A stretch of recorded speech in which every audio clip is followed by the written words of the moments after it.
বাংলাদেশকে নিয়ে বহির্বিশ্বে নিরাপত্তা ঝুঁকি সহ নেতিবাচক প্রচারণা চালাচ্ছে একটি চক্র, যার প্রভাব পড়েছে রফতানি খাতে। তবে এটি সাময়িক বলে মনে করেন বাণিজ্য উপদেষ্টা। বলছেন এর জন্য আলাদা কোনো পদক্ষেপের প্রয়োজন নেই।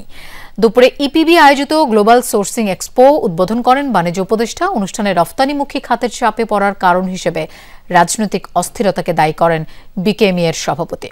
তবে প্রশংসা করেন বন্দর ব্যবস্থাপনায় বিদেশিদের সঙ্গে চুক্তির। উপদেষ্টা বলেন, বাংলাদেশ স্বল্পোন্নত দেশ, এলডিসি থেকে উত্তরণ করতে চলেছে। এই মাইলফলক অগ্রগতি তুলে ধরার পাশাপাশি নতুন চ্যালেঞ্জও আছে। এই রূপান্তর সফলভাবে মোকাবেলার জন্য রফতানি বাজার বাড়াতে হবে। গ্লোবাল সোর্সিং এক্সপোতে তৈরি পোশাক, চামড়াজাত পণ্য, পাটজাত ও কৃষি পণ্য, প্লাস্টিক ও কিচেনওয়্যার, ওষুধ ও তথ্য প্রযুক্তি খাতের সক্ষমতা তুলে ধরছেন উদ্যোক্তারা।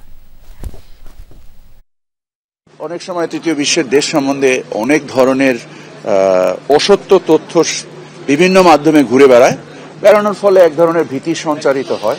বাট আপনারা নিজেরাই জানেন যে আমাদের দেশের ঘোরাফেরাতে নিরাপত্তায় কোথাও কোনো ধরনের তেমন কোনো ঘাটতি নাই।